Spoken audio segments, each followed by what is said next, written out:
This is a review of your number sets, converting decimals to fractions, ordering real numbers, and all the roots.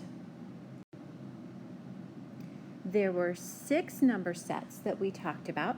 Remember, a natural number, those are your counting numbers. When you add 0 to your natural numbers, now you have whole numbers. That number line of positives, negatives, and 0, those are your integers. Rational numbers include all of that stuff, plus all the in-betweens, the decimals, the fractions, the mixed numbers. Anything that can be converted into a fraction is rational. Irrational numbers, on the other hand, cannot be converted into a fraction because they are non-terminating, non-repeating, like pi. And then everything this year, rational and irrational, are called real numbers. In this unit, you learn to convert a repeating decimal to a fraction in simplest form. So here is our example.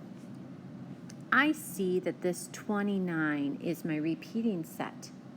Unfortunately, it is attached to the 8.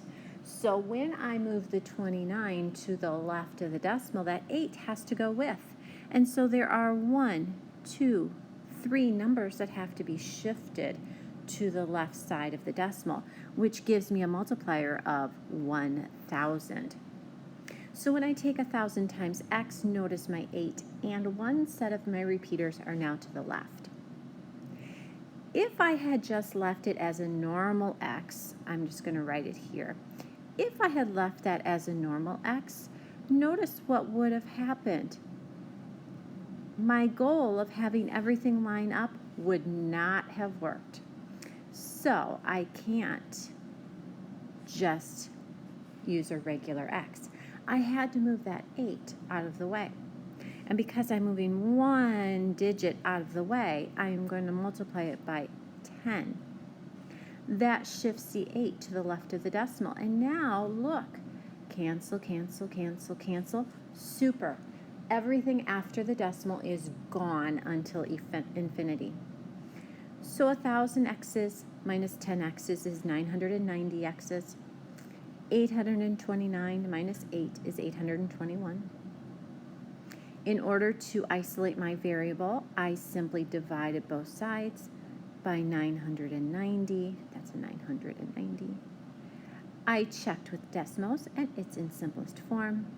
That is my fraction for the repeating decimal, 0.829 repeating. You also learned how to order and compare real numbers in this unit. So, I want you to remember, you need to convert all your numbers to the same format. I generally feel decimals are the easiest, but if you feel another format like mixed numbers or fractions are good for you, you go for it. Keep in mind when you have a number line and you're talking about negatives, the bigger the digit actually gives you the smaller the value because you're moving further away from 0. And then finally, would you please make sure you use the original format for the number? So if I give you the square root of 16, do not write that as 4. Keep it as the square root of 16. Squares and cubes are simply exponents. And so I take a base and I multiply it by itself however many times it says in the exponent. So if I square something, I just take base once times base twice. If I have a cube, it simply means I take base once times base twice times base 3 times. Finally, roots are those things that are the number that's being repeatedly multiplied. So if you see this radical sign or a square root sign, I'm looking for a number.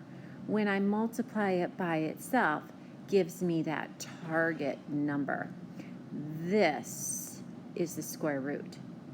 Or if you see a cube root, that simply means I have 3 of the same base that made the target number inside the radical. The cube root is what is that base.